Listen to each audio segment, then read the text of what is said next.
Christmas సందర్భంగా ఈ లేఖనాల పరిశోధన సదస్సులో మొదటి అంశంగా మనకు బోధించడానికి college of Bible technology Araku principal గారు చినేన గారు ముందుకు వచ్చి మొదటి అంశంగా బోధించవలసిందిగా అన్నగారికి ఆహ్వానిస్తున్నా. వెల్కమ్ అయ్యా.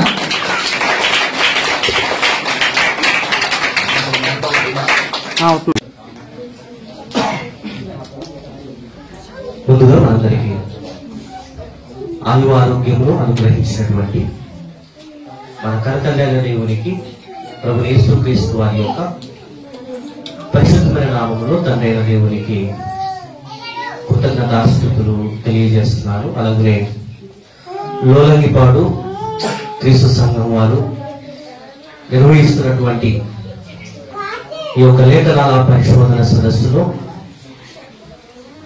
వాక్యోపదేశకులుగా మన మధ్య దూర ప్రాంతము నుండి మన మధ్య విచ్చేసినటువంటి దైవజనులు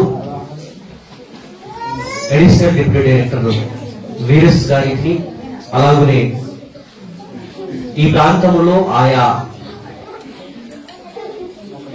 ప్రాంతంలో ఉన్నతమైనటువంటి సేవ చేస్తున్నటువంటి దైవజనులందరికీ ప్రభునామమున వందనాలు తెలియజేస్తున్నాను. అలాగనే చేరువచ్చినటువంటి ప్రియులైన మీ అందరికీ, అలాగనే స్థానిక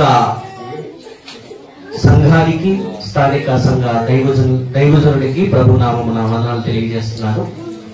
ప్రభునందు ప్రేమైన దేవుని వారా చిన్న ప్రార్థన చేసుకుని నేరుగా వాక్య భాగంలో మనం వెళదాము. ప్రార్థన ఏకీభవించండి. మమ్మల్ని ఆత్మికులుగా ప్రేమించిన పరలోకమందున్న మా తండ్రి, మీ పరిశుద్ధమైన శ్రేష్టమైన నామానికి మా హృదయపూర్వకమైన కృతజ్ఞతాస్తుతులు తెలియజేస్తున్నాము నాయన.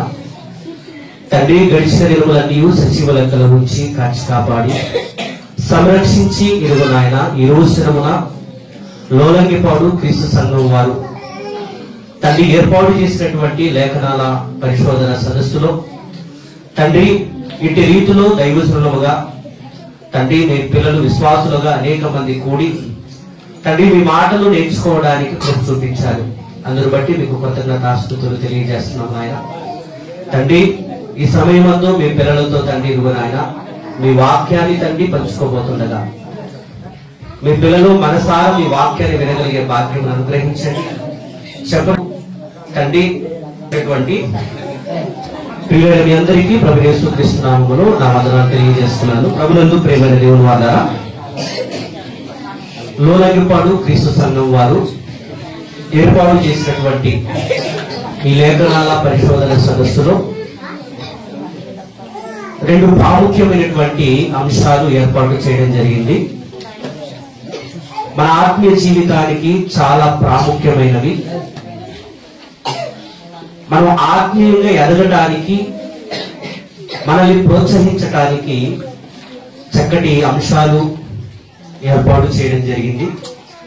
వాటిలో మొదటి అంశముగా మీతో పంచుకోవడానికి మీ ముందు ఇలా రావడం జరిగింది. దేవుని వాక్యము వినేటప్పుడు చాలా జాగ్రత్త కలిగి వినాలని ప్రభు పేరిట మనవి చేసుకుంటున్నాను. ఎందుకంటే నిశ్శబ్దమైనటువంటి వాతావరణంలో దేవుని మాటలు వింటూ ఆ మాటలను ఆలోచిస్తూ గ్రహించగలిగితే మనం ఆత్మీయంగా బలపడడానికి వీలుంటుంది. ప్రభునందు ప్రేమైన దేవుని వద్ద కనుక మొదటి అంశముగా మీతో పంచుకోబోతున్నటువంటి అంశం ఏంటంటే, పాంప్లెట్ లో తెలియజేసిన రీతిలోనే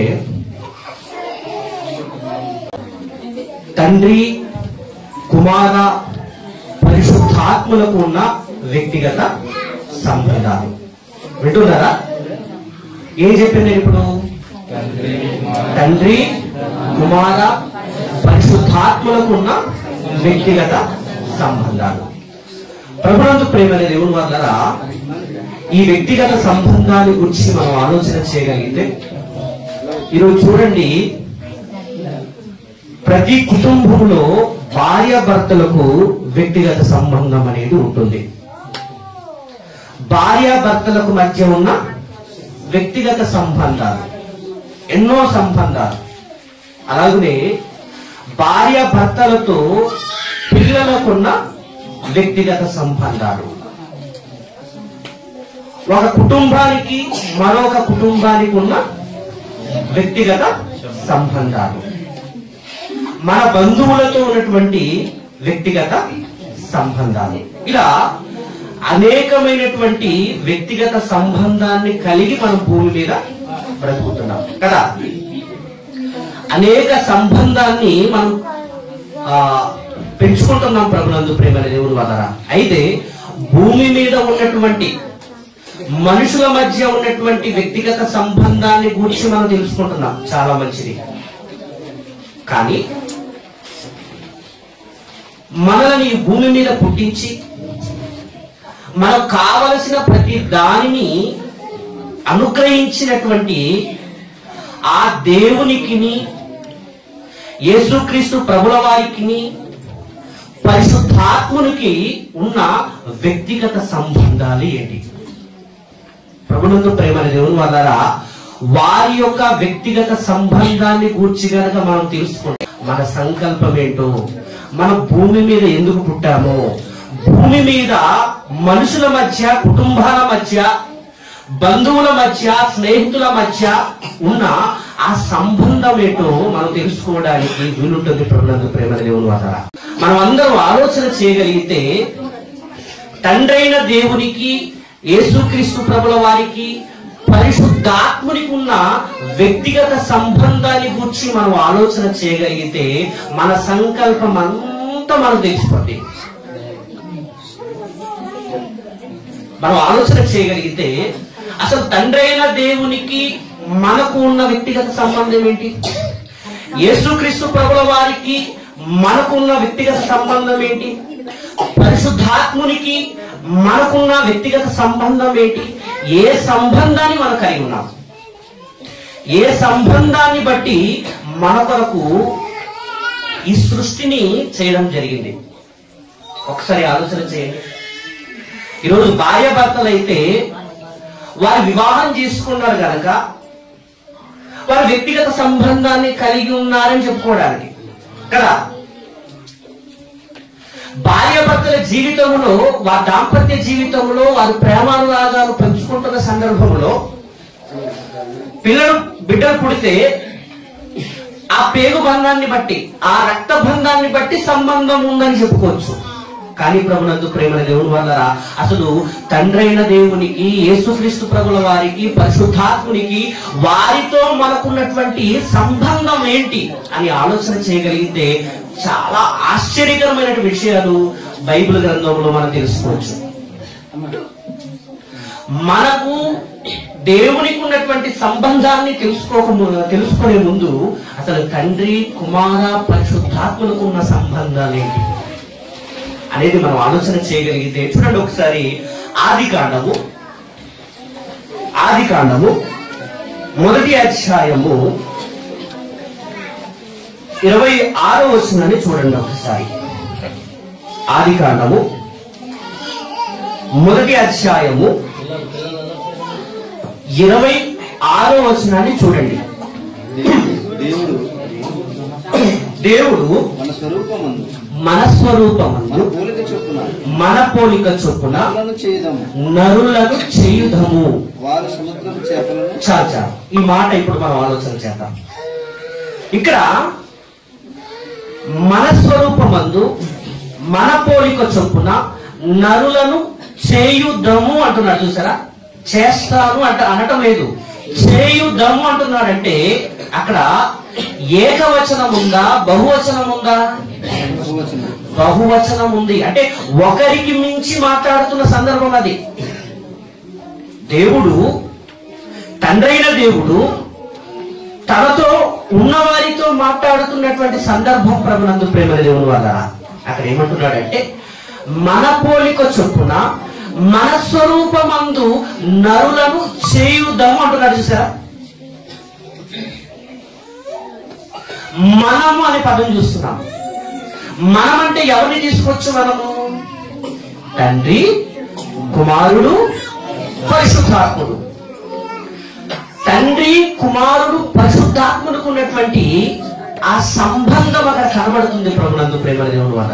అంటే తండ్రైన దేవునికి, కుమారుడైన యేసుక్రీస్తు ప్రభుల వారికి, పరిశుద్ధాత్మునికి ఉన్నటువంటి సంబంధం అనేది, ఏకత్వం అనేది అక్కడ కనబడుతుంది. తండ్రి ఏం చెప్తున్నాడంటే మన పోలిక, మన స్వరూపం అంటున్నారు. చూసారా, మన అనే పదం చూస్తున్నాం. నా అనే పదం కాదు అక్కడ, నా స్వరూపం అనే పదం కాదు అక్కడ. నా స్వరూపము నా పోలిక కాదు, మన స్వరూపము మన పోలిక చొప్పున అంటున్నాడంటే అక్కడ తెలుసుకోవలసినటువంటి ప్రాముఖ్యమైన విషయం దేవుడు గ్రహించాడు. అదేంటంటే వారికి ఉన్నటువంటి సంబంధాలు, అంటే తండ్రి, కుమార, పరిశుద్ధాత్మునికి ముగ్గురికి కూడా సరైన సంబంధము కలిగి ఉన్నారు ప్రభునందు ప్రేమ దేవుని వల్ల. ఎప్పుడైతే మన పోలిక చొప్పున మన స్వరూపమందు నరులను చేయుదుము అన్నాడు కదా, ఆ చెయ్యుదం అనే ఆ సంకల్పం ఎప్పటిది? నరులను చేయుదము అంటున్నాడు కదా, ఆ సంకల్పము, దేవుడు కోరుకున్నటువంటి ఆ కోరిక, ఆ ఉద్దేశము ఎప్పటిది అంటే జగత్తు పునాది వేయబడక మునుపే మనము కావాలని, మనము రావాలని, తన పోలికలో తన స్వరూపములో భూమి మీద మనము ఉండాలని దేవుడు కోరుకున్నాడు ప్రభునందు ప్రేమ దేవుని వల్ల. ఒక్కసారి ఆలోచన చేయండి. అంటే సృష్టి పుట్టక మునుపు, లోకం పుట్టక మునుపు, మనం పుట్టక మునుపు, ఏది లేక మునుపు ఒక్కసారి మనం ఆలోచన చేయగలిగితే ఆయన సంకల్పం ఏంటంటే మనం రావాలని, మనం ఆయన పోలికలో స్వరూపంలో ఉండాలని కోరుకున్నాడు కదా. సృష్టి పుట్టక మునుపు తండ్రైన దేవునికి, యేసుక్రీస్తు ప్రభుల వారికి, పరిశుద్ధాత్మునికి ఉన్న ఆ సంబంధం ఏంటి ఒక్కసారి ఆలోచన చేయండి. ముగ్గురికి అన్యోన్య సంబంధము కలిగి ఉన్నారు. ముగ్గురు కూడా ఒకే పని మీద ఉన్నారు ప్రభునందు ప్రేమ దేవుని వల్ల. ఒకే పని మీద, ఒకే ఉద్దేశం. చూడండి, పెళ్ళైన తర్వాత ప్రమాణం చేస్తూ ఏమంటారు? మీరు ఇకపై నుండి ఒకే మాటలో ఉండాలి, ఒకే బాటలో ఉండాలి, చూసినా నడిచినా ఒకే ఉద్దేశం కలిగి వెళ్ళాలంటారు కదా. పెళ్ళైన తొలి అంటే ప్రమాణం చేయిస్తారు కదా, అవునా కదా? అంటే భార్య భర్తల సంబంధాన్ని వివాహము చేస్తున్నప్పుడు మీరు సంబంధం, సరైన సంబంధము కలిగి ఉండాలంటే ఒక్క మనసు ఉండాలని తెలియజేస్తారు. ఏక ఉద్దేశం కలిగి ఉండాలి, ఏక భావము కలిగి ఉండాలి. మీరు ఏం చేసినా, మీరు ఏ కార్యక్రమం చేసినా, మీరు ఏం ఉద్దేశించినా మీరిద్దరి యొక్క ఉద్దేశం అనేది ఏకమవ్వాలి అంటారు కదా, అవునా కదా? అలా అయితేనే ఆ కుటుంబ బంధం లేదా ఆ భార్య భర్తల బంధం అనేది మరణం వరకు, అంటే కడ వరకు నమ్మకంగా ఉంటారు. కడ వరకు నమ్మకంగా ఉండాలంటే వివాహం చేసుకున్న తర్వాత ఇరువురి యొక్క మనస్సు మరణించేంత వరకు ఏకమై ఉండాలి ప్రభునందు ప్రేమ దేవుని వల్ల. ఇది ఇంత ఉంటే మరి తండ్రి, కుమార, పరిశుద్ధాత్మలకు ఉన్నటువంటి ఆ సంబంధం, తండ్రి దేవుడు ఏమనుకున్నాడంటే నాకు అనేక మంది పిల్లలు కావాలి. ఆ పిల్లలు ఎలా కావాలంటే మన పోలికలో, మన స్వరూపంలో, మనలాగే ఉండాలి. అంటే వారి పోలిక, వారి స్వరూపం ఏంటి? దేవుని యొక్క పోలిక ఏంటి? దేవుని యొక్క స్వరూపం ఏంటి? అదే పోలికను యేసుక్రీస్తు ప్రభుల వారు, అదే పోలికను పరిశుద్ధాత్ముడు ఉన్నట్టు మనకు కనబడుతుంది కదా. అంటే ముగ్గురు కూడా సరైన సంబంధాన్ని కలిగి ఉన్నారు ప్రభునందు ప్రేమ దేవుని వల్ల. సరైన సంబంధాన్ని కలిగి తండ్రి చిత్తాన్ని నెరవేర్చడానికి నిజంగా వారు ఏకముగా ఉన్నారు, ఒక్కటిగా ఉన్నారు, ఒకే ఉద్దేశం కలిగి ఉన్నారు. ఏక భావం అంటారు కదా, ఏక తాత్పర్యం అంటారు కదా, ఒకే ఉద్దేశం కలిగి ఉంటారంటారు కదా. అలాగే వారు ఉన్నారు ప్రభునందు ప్రేమ దేవుని వల్ల. దేవుడు ఏవైతే కోరుకున్నాడో మనందరికీ తెలుసు. ఎఫెసీ పత్రికలో జగత్తు పునాది వేయబడక మునుపు క్రీస్తు ద్వారా మనల్ని కావాలని కోరుకున్నాడు కదా. క్రీస్తు ద్వారా మనల్ని కావాలని కోరుకున్నాడు. ఆ కోరికను నెరవేర్చాలంటే ఏం చేయాలి? దేవుడు సృష్టిని చెయ్యాలి. మీరు గమనించండి, దేవుడు మొదట ఏం చేశాడంటే 6 దినాలు కష్టపడి సృష్టిని అంతా చేశాడండి. మొదటి దినము, 2వ దినము, 3వ దినము, 4వ దినము, 5వ దినము, 6 దినాల వరకు కష్టపడి సృష్టి చేసి ఆయన 7వ దినమున ఏమయ్యాడు? విశ్రమించాడు. అంటే మనము రావాలని, మనము కావాలని విశ్రాంతి తీసుకున్నంతగా కష్టపడ్డాడు. చూసారా? ఆయన మన కొరకు విశ్రాంతి తీసుకున్నంతగా కష్టపడ్డాడంటే భూమి మీద మనము రావాలని, మనతో ఆయనకు సరైన సంబంధాన్ని ఏర్పరచుకోవాలని ఎప్పుడు కోరుకున్నాడు? మనం పుట్టక మునుపు, మన తల్లిదండ్రులు పుట్టక మునుపు, మన తల్లిదండ్రులు పుట్టక మునుపు, భూమి పుట్టక మునుపు, ఆకాశం పుట్టక మునుపు, అసలు ఏవి పుట్టక మునుపు ప్రభునందు ప్రేమ దేవుని వల్ల మనము రావాలి, మనము కావాలనుకుని ఆ బంధాన్ని ఏర్పరచుకోవడానికి ఆయన కలలు కన్నాడు. ఆ కలల యొక్క నెరవేర్పు ఏ ప్రభునందు ప్రేమ దేవుని వల్ల ఈ సృష్టిలో ఆరాధన చేసి చివరిలో ఆయన ఏమంటున్నాడంటే పరిశుద్ధాత్మతో యేసుక్రీస్తు ప్రభుల వారితో ఏమంటున్నాడంటే మన పోలిక చొప్పున మన స్వరూపమందు నరులను చేయుదుమన్నాడు. అంటే దేవుని పోలిక చొప్పున దేవుని స్వరూపమందు నరులను దేవుడు భూమి మీద చేయడము జరిగిందండి. అంటే భూమి మీద దేవుని పోలికతోనే నరుడు పుట్టాడు, దేవుని స్వరూపముతోనే నరుడు పుట్టాడు, సాక్షాత్తు దేవుని పోలిక. అటువంటి నరుడు ఎంత కాలం అవ్వలేదండి, కొద్ది కాలములోనే ఏమైపోయాడు చెప్పండి? దేవుని మాట వినకుండా పాపము చేశాడు. దేవుని మాట వినకుండా ఎప్పుడైతే పాపము చేశాడో దేవునికి మనుషులకు ఉన్నటువంటి సంబంధం అనేది తెగిపోయింది ప్రభునందు ప్రేమ దేవుని వల్ల. వింటున్నారా? అంటే దేవుని పోలికలో దేవుని స్వరూపములో మనుషులున్నారు, నరుడు ఉన్నారు. అంటే దైవత్వాన్ని కలిగి ఉన్నారు. అటువంటి స్థితిలో ఉన్నటువంటి మనిషి ఏమైపోయాడంటే దైవత్వాన్ని, దేవుని పోలికను, స్వరూపాన్ని పోగొట్టుకున్నాడు పాపము చేసి. ఆ పాపము చేసి పోగొట్టుకుని ఎడబాటు, ఎంత ఎడబాటు అంటే ఎవరు కలపలేనటువంటి ఎడబాటు, దూరమైపోయాడు. మనం అందరం అలాగే పాపము చేసి దేవునికి దూరం అయిపోయాడు. దేవుడు బంధాన్ని ఏర్పరచుకున్నాడు, మనతో బంధం పెట్టుకోవాలని కదా సృష్టిని చేశాడు. మనకు కావలసిన ప్రతి దానిని చూడండి, ఆకాశము గాని, నక్షత్రాలు గాని, సూర్యుడు గాని, చంద్రుడు గాని, భూమిలో ఉన్న జీవరాశులు గాని ఎన్ని తింటున్నామండి? ఎన్ని రకాల కాయకూరలు మనం తింటున్నాం, ఎన్ని రకాల జంతువులు, ఎన్ని రకాల పక్షులు, ఎన్ని రకాల చేపలు. ఇవంతా దేవుడు దేని కొరకు చేశాడు? మనము తన పోలికలో, తన స్వరూపములో పుట్టిన మనము తనతో సంబంధాన్ని కలిగి ఉండాలని. అవునా కదా? ఇంత కష్టపడి మీరు చూడండి, ప్రతిరోజు 3 పూటలు గట్టిగా తింటున్నాం. అది ఎవరిచ్చింది? దేవుడిచ్చింది.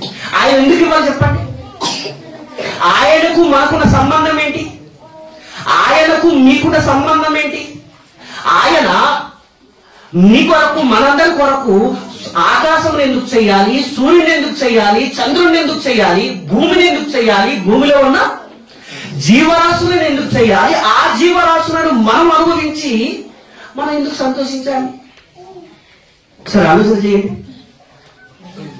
ఆయనకు మనకున్నటువంటి సంబంధం ఏంటి? ఏ సంబంధం?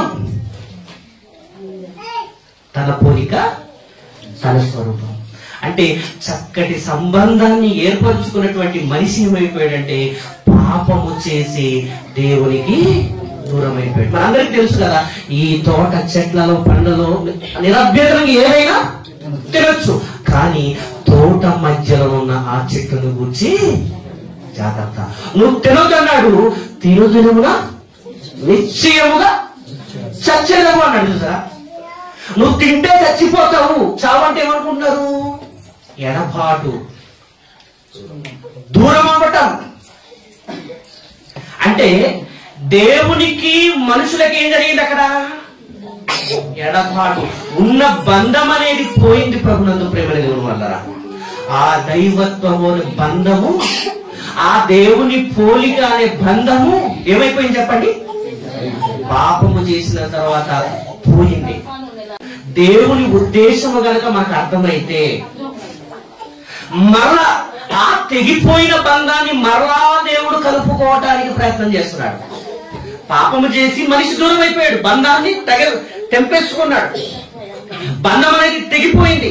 ఆ తెగిపోయిన బంధాన్ని మరలా ఏం చేసుకోవాలి? కలపాలి. కలపాలంటే ఆయన ఏం చేశాడు తెలుసా? భక్తులను పంపించాడు.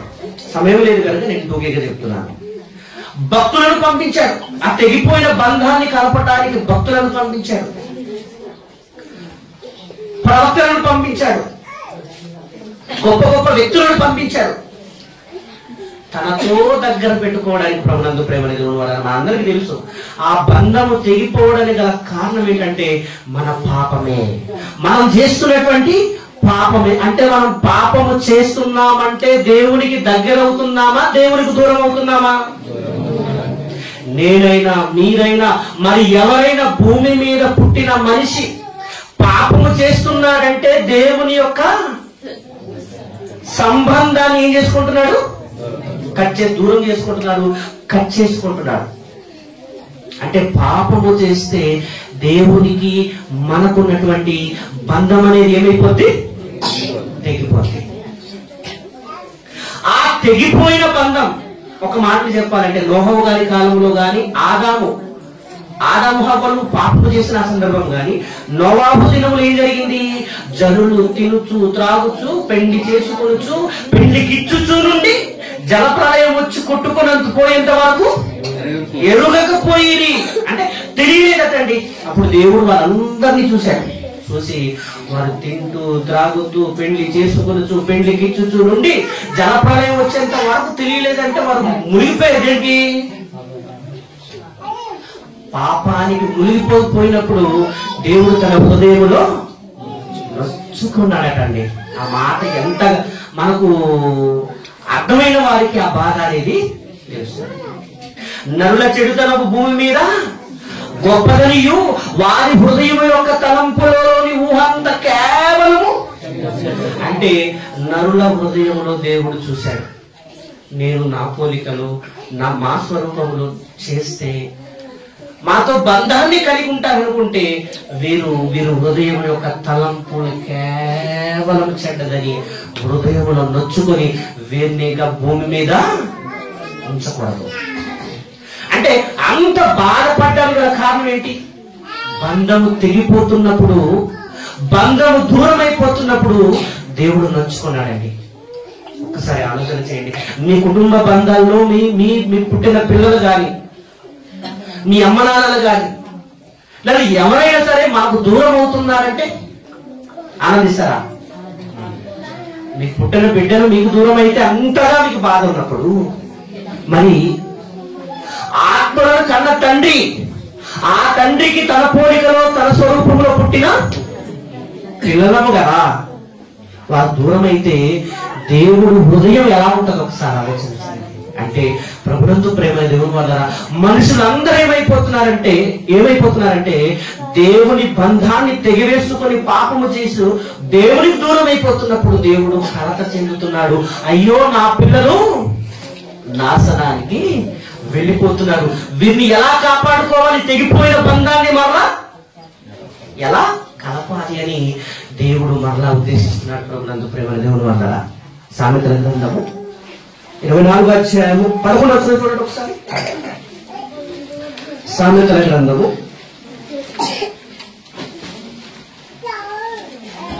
సామెతల గ్రంథం 24వ అధ్యాయం. స్పీడ్ ఎందుకంటే మనకు సమయం లేదు. 24వ అధ్యాయం 11వ వచనం చదవండి. చావునకై పట్టబడిన వారిని నీవు తప్పించుము, నాశనమునందు పలుటకు జోగుచున్న వారిని నీవు రక్షింపవా అంటున్నాడు. చూసారా, ఈ మాట మనము నిదానంగా ఆలోచించగలిగితే ప్రభునందు ప్రేమ దేవుని వల్ల ఇక్కడ ఏమంటున్నాడంటే, చావునకు పట్టబడిన వారిని ఏం చేయాలంటారు? చావునకై పట్టబడిన వారిని నీవు తప్పించుము.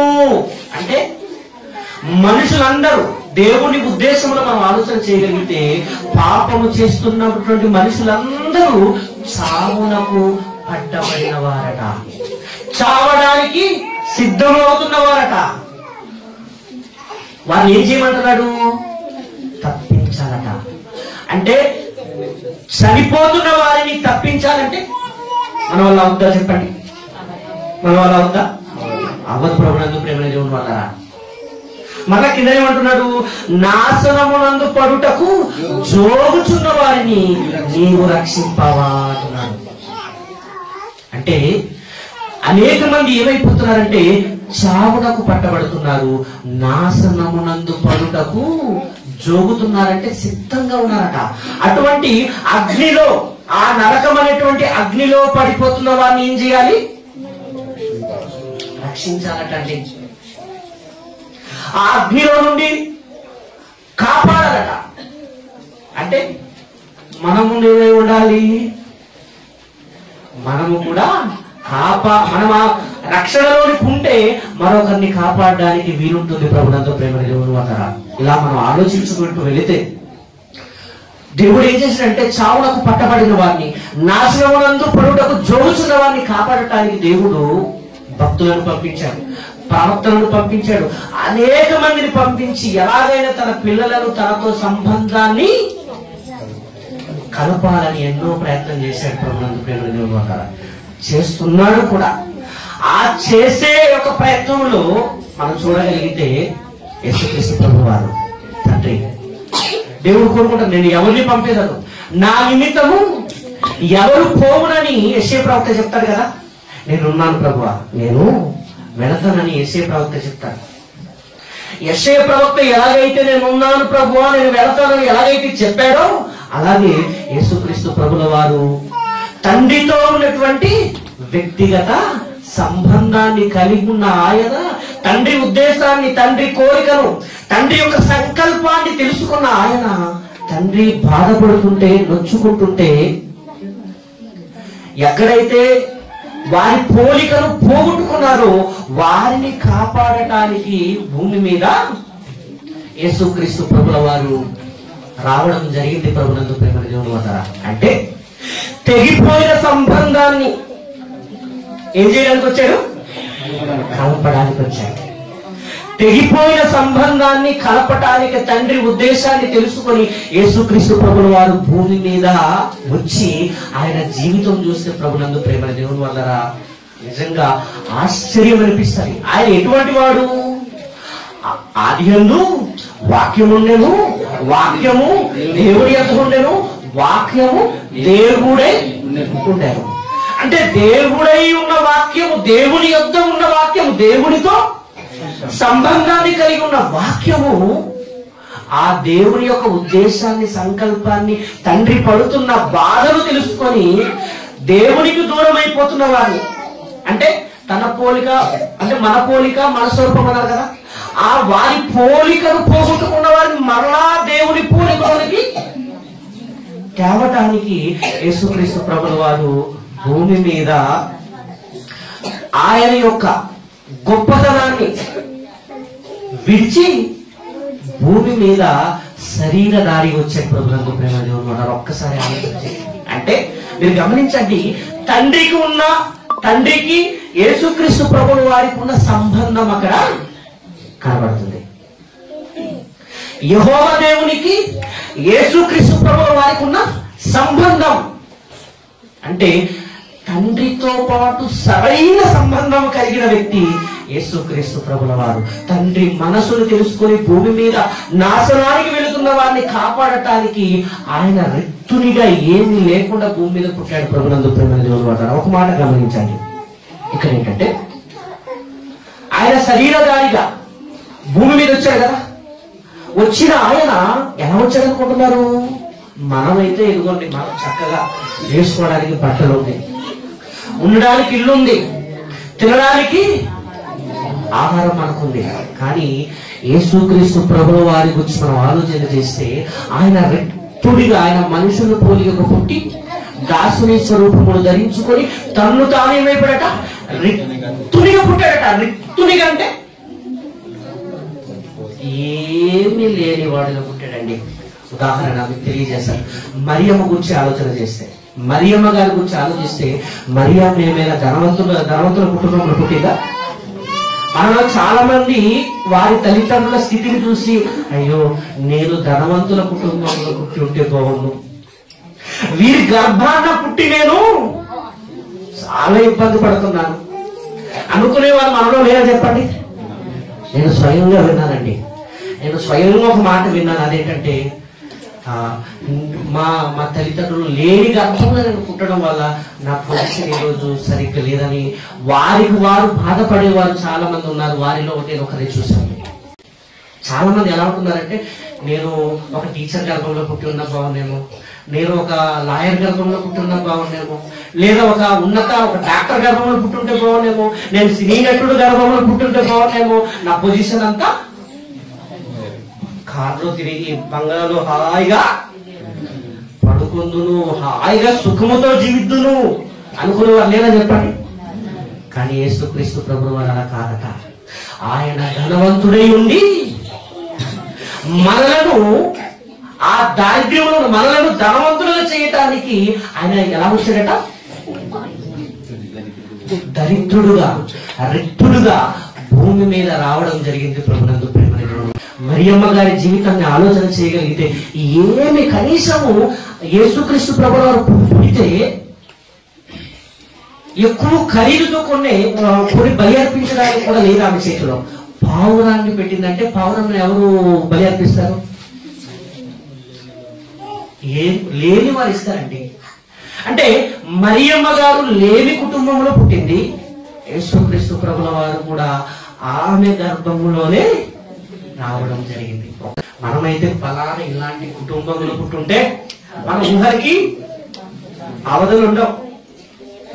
వీళ్ళ గర్భంలో పుట్టి నేను ఎందుకు ఇంత బాధపడుతున్నాను, నా బతుకు ఎందుకు, నేను చచ్చిపోతే బాగుంటుంది, ఇది మనది. కానీ యేసుక్రీస్తు ప్రభువు వారు అలాంటి ధనవంతుడట, దేవునితో సమానముగా ఉండుట విడిచిపెట్టకూడని భాగ్యం అని ఎంచుకొనక ఆయన ఏం చేశాడు? మనుషుడి పోలికకు పుట్టి దాసుని స్వరూపము ధరించుకుని తను తాను రిక్తునిగా చేసుకుని శిలువ మరణము పొందినంతగా విధేయత చూపించాడట. ఎవరికి? అంటే తండ్రికి కుమారునికి ఉన్న సంబంధం ఏంటి? తండ్రి అయిన దేవునికి యేసుక్రీస్తు ప్రభుల వారికి ఉన్న సంబంధం ఏంటి చెప్పండి? ఒకసారి ఆలోచన చేయండి. అంటే శిలువ మరణము పొందునంతగా విధేయత చూపించాడంటే తండ్రికి యేసుక్రీస్తు ప్రభుల వారికి ఉన్న సంబంధం ఏంటో ఒకసారి ఆలోచన చేయండి. చాలా గొప్ప సంబంధం. ప్రభునందు ప్రేమ దేవుని వల్ల ఆ తండ్రి ఉద్దేశాన్ని నెరవేర్చడానికే భూమి మీద యేసుక్రీస్తు ప్రభుల వారు మనుషుని పోలికకు పుట్టి దాసుని స్వరూపము ధరించుకుని తను తాను రిక్తునిగా, అంటే తనతో మనుషులు వారి పోలికలో వారి స్వరూపాన్ని పోగొట్టుకున్న వారిని మరలా దేవునితో కలపడానికి భూమి మీద యేసుక్రీస్తు ప్రభుల వారు ఏమీ లేకుండా పుట్టాడండి. అంటే ఒక్కసారి ఆలోచన చేయండి. అంటే మనతో దేవునికి సంబంధం, తెగిపోయిన సంబంధం కలపటానికి ఆయన ఎంతగా తెగించాడు చూసారా? ప్రాణాన్ని సైతం లెక్క చేయలేదు. ఏంటి?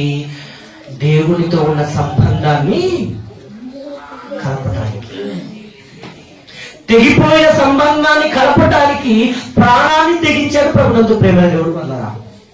భూమి మీద ఆయన అంటాడు, అందరికీ తెలుసు, నశించిన దానిని పాపులను రక్షించుటకు యేసుక్రీస్తు భూమి మీద వచ్చాడు. అంటే యేసుక్రీస్తు ప్రభుల వారు తండ్రి దగ్గర తండ్రితో మన స్వరూపము మన పోలిక చొప్పున అంటున్నాడు. అంటే వారు ఏం చేసుకుంటున్నారు? మాట్లాడుకుంటున్నారు, వారు సంభాషిస్తున్నారు. ఇప్పుడు తండ్రి ఏమంటున్నాడు? మన పోలికలో మన స్వరూపంలో ఎవరిని చేయడం అంటున్నారంటే వారు సంభాషించుకుంటున్నారా లేదా? వారు మాట్లాడుకుంటున్నారా లేదా? మాట్లాడుకుంటున్నారా? వారు పాడైన తర్వాత కూడా, పాపము చేసిన తర్వాత కూడా తండ్రి మనసుని ఎరిగి భూమి మీదకి వచ్చిన తర్వాత మనుషులందరూ ఏమైపోయారట? పాపములో ఉన్నారు. ఆ పాపములో ఉన్న వారిని యేసుక్రీస్తు ప్రభుల వారు ఏ దృష్టితో చూస్తుంటారు?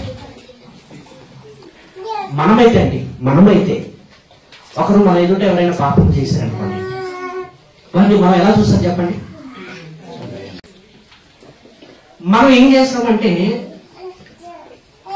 మరి ఎక్కువ దేవుడికి దూరం చేసే వాళ్ళకు ఉంటాం. కానీ అతన్ని దేవుని మాటలు చెప్పి దగ్గర చేయడానికి ప్రయత్నం చేస్తామా? దేవునితో సంబంధాన్ని కలిపే వారు ఉంటామా? చెప్పండి. లేదు ప్రభునందు ప్రేమ దేవుని వల్ల మనలో ఎవరైనా చిన్న తప్పు చేస్తేనే మనం సహించామండి.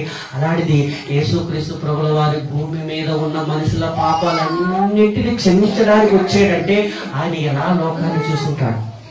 ఉదాహరణ మీకు తెలియజేసి ముగించేస్తాం. అదేంటంటే సమరయ స్త్రీని చూసినప్పుడు ఆయన ఏమనుకుంటుంటాడు? సమరయ స్త్రీని చూడగానే మనం ఆ ప్లేస్ లో ఉంటే ఎలా చూస్తాం చెప్పండి? దూరం చేసేస్తాం, దేవునికి దూరం చేస్తాం, దగ్గర చెయ్యం. కానీ యేసుక్రీస్తు ప్రభుల వారు మనుషుల ఆంతర్యం ఎరిగిన వాడు. సమరయ స్త్రీని దగ్గర చేర్చుకుని ఆయన ఏం చేశాడంటే నిజంగా మార్చేడు ప్రభు. దేవునికి సంబంధాన్ని వ్యభిచారమందు పట్టబడిన స్త్రీని, ఆమె వ్యభిచారం పట్టబడిందని తెలుసు, కానీ అమ్మా అని పేరు చెప్పి లేదా పిలిచి దేవుడితో సంబంధాన్ని కలిపాడు ప్రభునందు ప్రేమ దేవుడు వల్ల. అంటే పాపము చేసిన ప్రతి వారిని దగ్గర చేయటానికి ఆయన ప్రాణం ఇవ్వటానికి భూమి మీద వచ్చాడు. అంటే దేవుడితో సంబంధాన్ని కలపడానికి. అంటే ఎంత గొప్ప ఉద్దేశం కలిగి ఉన్నాడు. ఇది యేసుక్రీస్తు విషయం. మీ అందరికీ తెలుసు. 2 వాక్యం చూడండి ఒక్కసారి. 12-11 నిమిషాలు అవుతుంది. ఒక్కసారి ఒక మాట మీరు హెల్ప్ చేయండి. విమోచన క్రయధనముగా నేను ప్రాణం ఇవ్వటానికి వచ్చిన మాట మత్తయి సువార్త 20 అధ్యాయము 24 వచనం చూడండి ఒకసారి. ఆయన అంటున్నటువంటి మాట చూడండి, చదవండి. మత్తయి సువార్త 20 అధ్యాయము 28 వచనం చూడండి. అలాగే మనుష్య కుమారుడు పరిచారము చేయించుకొనుటకు రాలేదు గాని పరిచారము చేయుటకు అనేకులకు ప్రతిగా విమోచన క్రయధనముగా తన ప్రాణమిచ్చుటకు వచ్చెను. అంటే అనేకుల కొరకు ప్రతిగా ఆయన ఏమి ఇవ్వడానికి వచ్చాడట? ప్రాణం ఇవ్వడానికి వచ్చినట్టండి. అనేకులకు ప్రతిగా ఆయన ప్రాణం ఇవ్వటానికి, విమోచన అంటే విడిపించటానికి. అంటే తండ్రి ఉద్దేశము కలిగి భూమి మీద వచ్చి ఆయన ఏం చేశాడంటే ప్రాణం అటండి. నేను పరిచారము చేయించుకున్నటకు రాలేదు, పరిచారము చేయుటకును అనేకులకు ప్రతిగా నా ప్రాణం ఇవ్వటానికి నేను వచ్చాను అంటున్నాడు. నేను ప్రాణం ఇవ్వటానికి వచ్చాను. ఎందుకంటే తండ్రితో ఉన్న సంబంధాన్ని కలపటానికి, తెగిపోయిన సంబంధాన్ని కలపటానికి. ఎంత గొప్ప మన కొరకు మనం దేవునికి దూరం అయిపోయి మరి మనం దగ్గర చేయటానికి ఆయన ప్రాణం పెడుతున్నాడు ప్రభునందు ప్రేమ దేవుడు వల్ల. ఆయన ఒక మాదిరి కూడా నేర్పిస్తున్నాడు చూడండి. యోహాను సువార్త 13వ అధ్యాయంలో మనం చూస్తాం. అది ఆయన మరణానికి, వింటున్నారా? ఆయన మరణానికి ముందు ఏం చేశాడంటే చివరి పస్కాను ఆచరించడానికి మేడగదిలో కూర్చుంటారు. యోహాను సువార్త 13వ అధ్యాయం నుండి 17వ అధ్యాయం వరకు చదవగలిగితే మేడగదిలో యేసుక్రీస్తు ప్రభుల వారి యొక్క ప్రసంగం అక్కడ కనబడుతుంది. అక్కడ ఏం జరుగుతుందంటే చూడండి ఒకసారి 13వ అధ్యాయము చక్కటి మాట మనకు కనబడుతుంది. 13వ అధ్యాయం యోహాను సువార్త 13వ అధ్యాయము మొదటి నుండి చూడండి ఒకసారి.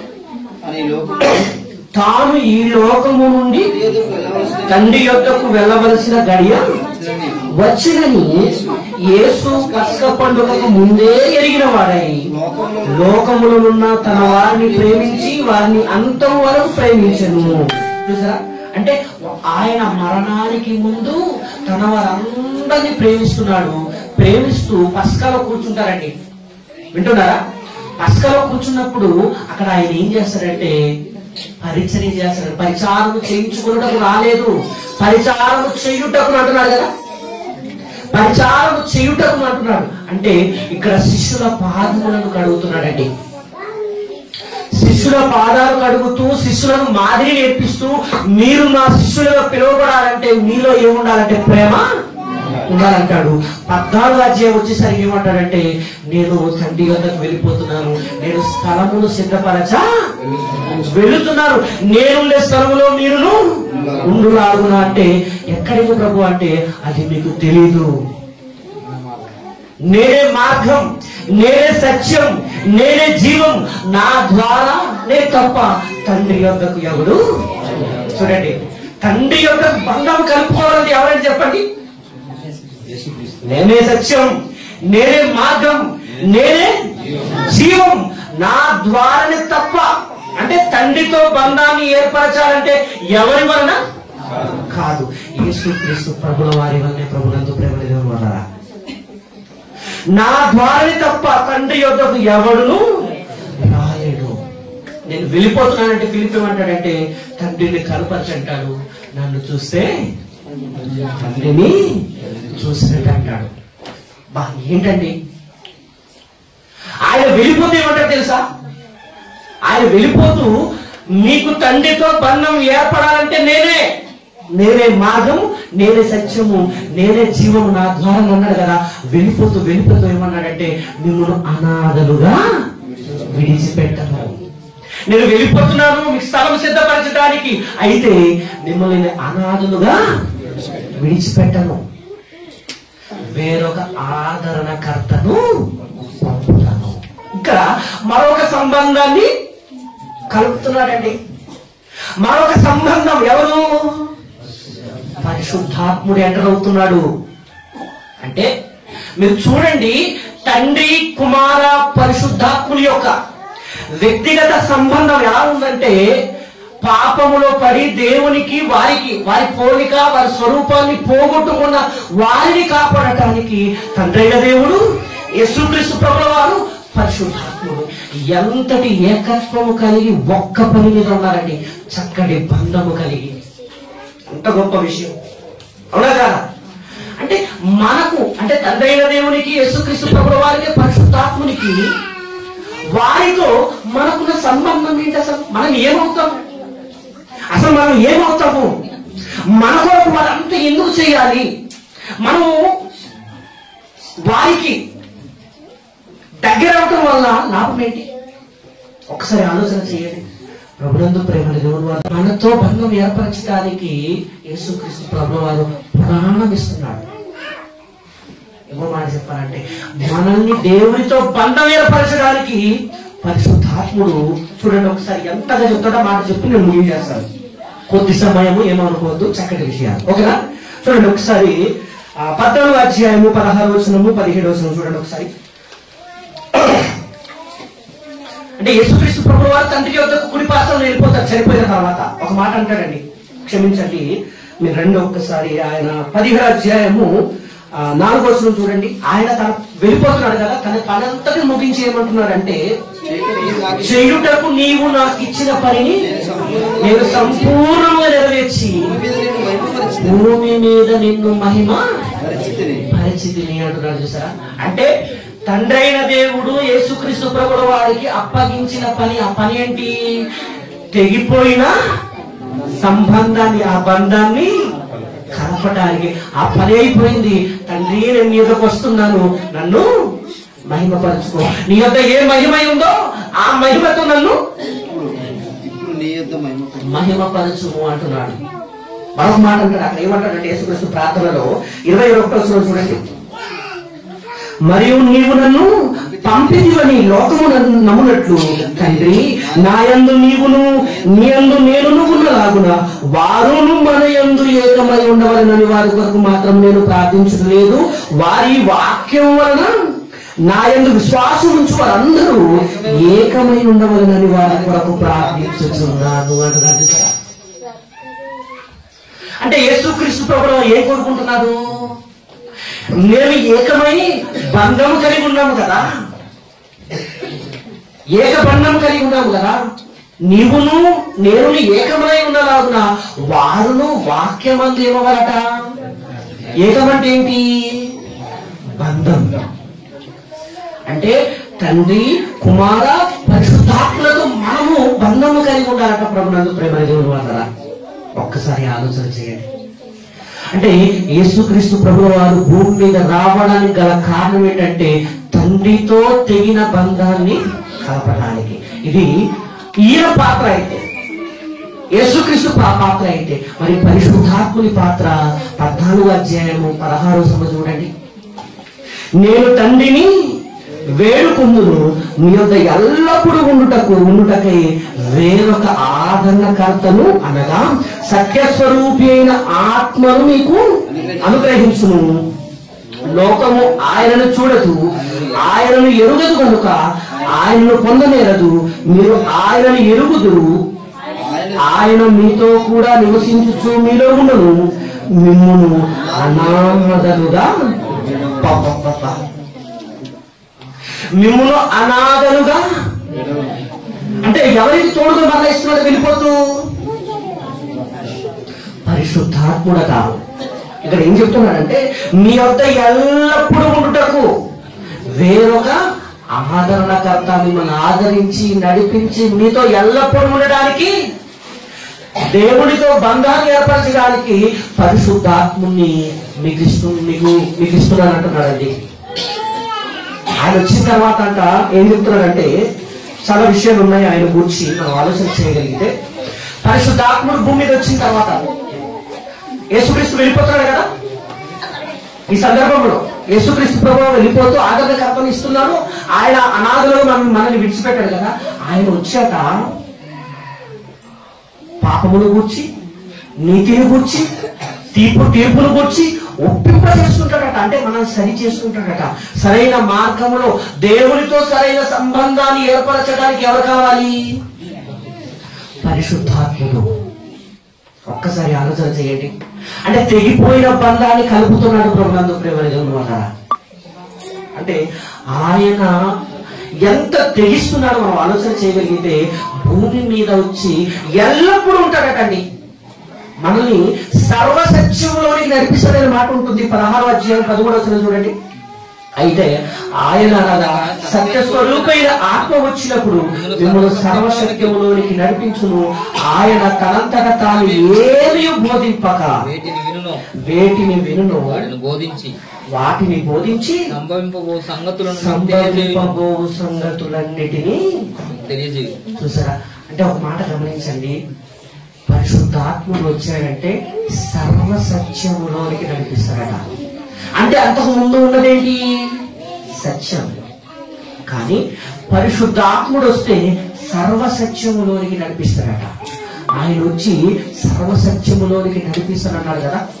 మనం ఏ కాలంలో ఉన్నాం ఇప్పుడు?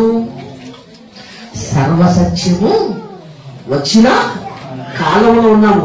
బైబిల్ అనేది సర్వసత్య గ్రంథముగా మన చేతిలో వచ్చేసింది. ప్రభునందు ప్రేమ దేవుని వల్ల. అంటే సర్వసత్య గ్రంథాన్ని పట్టిన మనం ఎలా ఉండాలి? ఒకసారి ఆలోచన చేయండి. ఆ సత్యములోనికి నడిపించడానికి వచ్చిన పరిశుద్ధాత్ముడట ఎల్లప్పుడూ ఎప్పుడైతే యేసుక్రీస్తు ప్రభువు వారు చనిపోయి సమాధి చేయబడి 3వ రోజున తిరిగి లేచి ఆయన దేవుని యొక్క తండ్రి కుడిపార్శ్వంలో వెళ్ళిపోతాడు. అప్పుడు పరిశుద్ధాత్ముడు ఎప్పుడు వస్తారనుకుంటున్నారు? పెంతెకోస్తు పండుగ దినమున పరిశుద్ధాత్ముడు వస్తాడండి. పెంతెకోస్తు పండుగ దినంలో పరిశుద్ధాత్ముడు వచ్చి ఏం చేస్తాడంటే, ఒక్క మాటలో చెప్పాలంటే సర్వసత్యములోనికి నడిపిస్తాడు. ఆ తెగిపోయిన బంధాన్ని కలపటానికి ఎప్పుడు 2000 సంవత్సరాల క్రితం వచ్చిన పరిశుద్ధాత్ముడు ఇప్పటి వరకు మనతోనే ఉన్నాడు. తెగిపోయిన బంధాన్ని కలపటానికి యేసుక్రీస్తు ప్రభువు వారు 33.5 సంవత్సరాలు భూమి మీద ఉంటే, తెగిపోయిన బంధాన్ని కలపటానికి పరిశుద్ధాత్ముడు 2000 సంవత్సరాలకు పైగా అవుతుంది ప్రభునందు ప్రేమ దేవుడు వల్ల. అంటే తెగిపోయిన బంధాన్ని కలపడానికి ఆయన వచ్చాక మనం పాపం చేసుకుంటే ఇది పాపము, ఇలా ఉండకూడదు అని మనల్ని ఏం చేస్తుంటాడు, ఒప్పింపజేస్తుంటాడు, సరి చేస్తుంటాడు. మనకు సత్యకరువుగా ఉన్నాడు ప్రభునందు ప్రేమ దేవుడు వల్ల. అంటే ఒక్కసారి ఆలోచన చేయండి, తండ్రి కుమార పరిశుద్ధాత్ములకు ఉన్నటువంటి వ్యక్తిగత సంబంధం. ఎలాంటి సంబంధం వారు కలిగి ఉన్నారు? తండ్రి ఏమో పిల్లల కొరకు కష్టపడి నా పిల్లలు పాపం చేశారని బాధపడుతుంటే యేసుక్రీస్తు ప్రభువుల వారు వారికి దగ్గర చేయడానికి, తండ్రికి దగ్గర చేయడానికి ప్రాణం ఇచ్చేవారు యేసుక్రీస్తు ప్రభువు గారు. పరిశుద్ధాత్ముడు ఇప్పటికే 2000 సంవత్సరాలు అవుతున్న మన మధ్య ఉన్నాడంటే ఆ తండ్రి కుమార పరిశుద్ధాత్మకున్న ఆ బంధం ఏం చెప్పండి ఒక్కసారి ఆలోచన చేయండి ప్రభునందు ప్రేమ దేవుని వల్ల. ఇంతటి సంబంధము కలిగిన వారు మనల్ని ఎందుకు కోరుకుంటున్నారు? వారి పోలికలో వారి స్వరూపంలో మన రావాలని ఎందుకు కోరుకుంటున్నారు? ఒక్కసారి ఆలోచన చేయండి. అంటే మా తెగిపోయిన బంధాన్ని కలపాలి. మనము దేవునికి దూరం అవ్వకూడదు, మనము దేవునికి దూరం అవ్వకూడదని వారు తెగించి మన కొరకు వారు మాట చెప్పాలంటే మన భాషలో వారి జీవితాన్ని అర్పించేశారు ప్రభునందు ప్రేమైన వల్ల. ఇంతగా చేస్తున్నప్పుడు మనం ఇప్పుడు ఎలా ఉంటుందని చెప్పండి, మనం ఎలా ఉంటున్నాం? సంఘములో సహోదరులతో సరైన బంధం కలిగి ఉన్నామా? ఆత్మీయ బంధం. సంఘములో దైవజనుల ద్వారా సరైన సంబంధం కలిగి ఉన్నామా? మన బంధం మనకు తెలుస్తుందా? నిజంగా మన బంధం కనుక తెలిస్తే తండ్రితో మనం కలిసి ఉండడానికి వీలుంటుంది ప్రభునందు ప్రేమ వల్ల. నిజంగా ఆ బంధం, మనతో ఉన్నటువంటి బంధాన్ని కలుపుకోవటానికి తండ్రి కుమార పరిశుద్ధాత్ములు అంతగా ప్రయాసపడుతున్నారు. అదంతా తెలుసుకొని వారి సంకల్పాన్ని తెలుసుకొని మనము నిజంగా పాపాన్ని ఒప్పుకొని, నేను పాపిని అని ఒప్పుకొని మనం బాప్తిస్మము తీసుకొని రక్షణలోనికి రాగలిగితే పండగ ప్రభునందు ప్రేమ అప్పుడు పండగ వారికి. మనం బాప్తిస్మం తీసుకోకుండా పాపము చేస్తూ దూరంగా ఉంటే వారు ఎప్పుడూ ఏడుస్తూనే ఉంటారు. కాపాడటానికి పరిశుద్ధాత్ముడు యేసుక్రీస్తు ప్రభుల వారు తండ్రి అయిన దేవుడు ఒక్కటే ఎలా కాపాడతాం వీరిని ఆ బంధాన్ని కలుపుకోవడానికి ప్రయత్నం చేస్తారు ప్రభునందు ప్రేమ. ఒక్కసారి ఆలోచన చేయండి. వారే మన కొరకు అంత బంధాన్ని కలుపుకోవడానికి అంత ప్రయాసపడుతున్నప్పుడు మనకేమైంది? మనం ఎలా ఉండాలంటే ఈ ఉద్దేశం తెలుసుకొని తండ్రి కుమార పరిశుద్ధాత్మలతో మనం బంధము కలిగి కలకాలం ఉండాలని వారు కోరుకుంటున్నారు ప్రభునందు ప్రేమ దేవుడు వల్ల. లేదా నరకమని ఆ భయంకరమైన లోకంలో కలకాలము కాలిపోతూ దేవునికి దూరంగా ఉంటాం. ఆ కలకాలం కాలిపోకుండా ఉండాలని వారితో బంధాన్ని ఏర్పరచుకోవడానికి వాళ్ళు ప్రయత్నం చేస్తున్నారు. ప్రారంభం చదివిన వాక్యం చూసి మనం ముగించేద్దాం. చూడండి ఒక్కసారి ఆ ఆదికాండము 1వ అధ్యాయం 20వ వచనం చదివి ముగించేద్దాం.